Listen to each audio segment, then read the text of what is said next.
Yeah, my name is Okom Larry Eseme, a poultry farmer, precisely a broiler farmer. Well, when I was a kid, I loved raising birds, like local birds, even some few broilers, not knowing that I have taken my path. But then I was actually longing to study medicine and surgery, but it wasn't forthcoming. So, an elder in my then church was like, why not just start this animal school, pending when I just reluctantly started. I kept trying the medicine, it wasn't coming. So I just eventually settled with it. So actually that was what I studied at the university. So, and since I studied that, in the course of my studies, I just realized that there was no job anywhere. So I just had to make up my mind. At the end of upon graduation, I would just have to provide job myself. As in, what I'm studying will be what will place food on my table. So from there, that was where the passion was really ignited. Well, I grew up in Zaria, so I started from Zaria. Though even after graduation, because I schooled at ABU, after I graduated, I briefly worked somewhere. My first job was at Lugbe in Abuja. And I went for service. I came back from service. I got a job with Bonyon Agro Foundation in Yagba East. From there, I left that place. I worked briefly in Auchi, and I wasn't comfortable because each time I work with those people, there's this thing that always pushed me. You can have this thing, be on your own. Because at times, when you work for all those persons, they have a target. Once you set up the farm, they bring in one of their relatives to come and take over from you. As God will have it, 2012, I got married, I wedded. Then eventually, since my wife was working in an environment in Nasarawa State, I had to relocate, and as God will have it, that is how I'm here. And the passion of the farm is still there. I still continued my poultry farming. What has inspired me is that, number one, I'm a responsible man. I can't sit down for my wife to feed me. I have children. I still have relatives. And by God's grace, I'm the head of the family. So no matter what, I must keep going. I must keep pushing, trusting God for the day I will arrive at.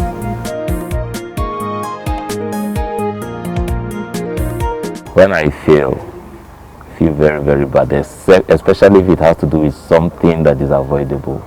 Let me tell you one experience. The last batch of birds that I raised, considering the season, I had those birds had issues with there's this disease called coccidiosis, passing of bloody stool, and it's so paramount during this rainy season. So those birds had those issues, and I kept treating and treating. In fact, they kept coming down with it.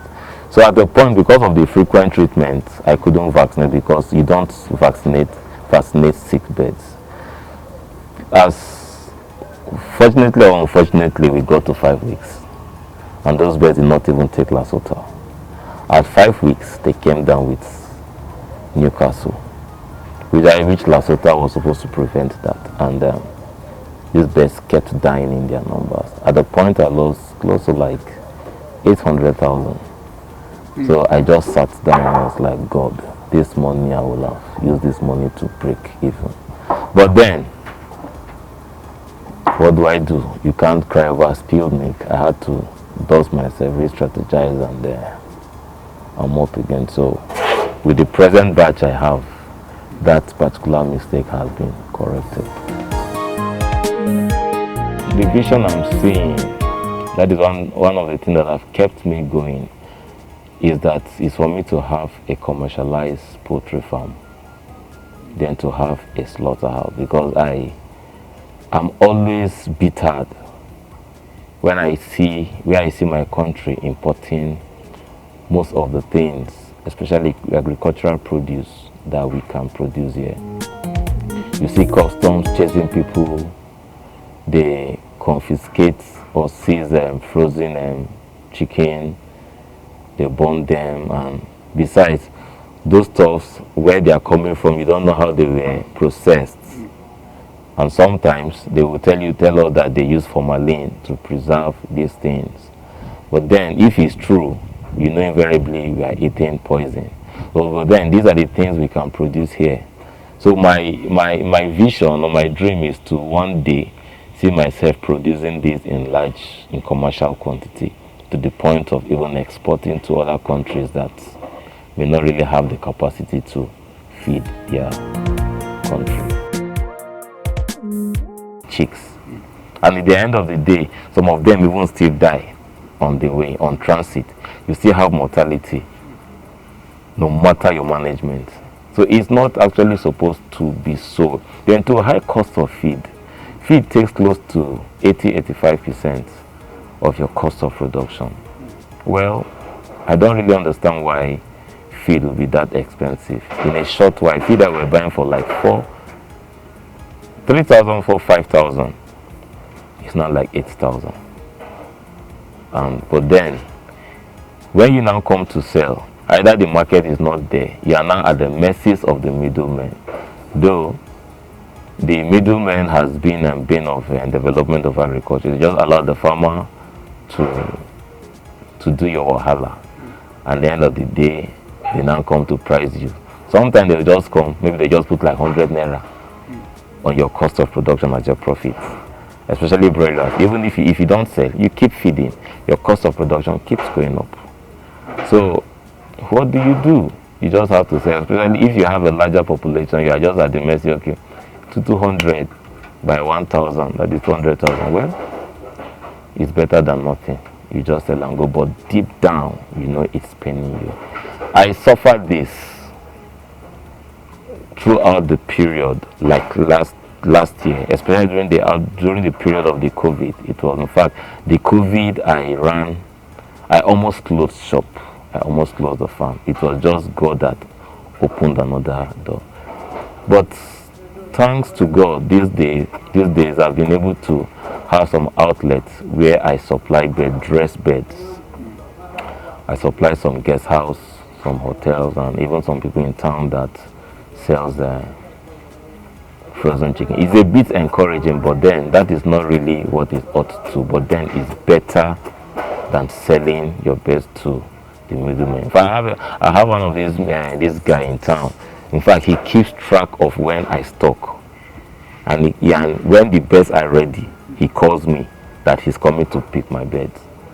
So you can see if actually he's not benefiting, he's not making profit, he will not be tracking me like that.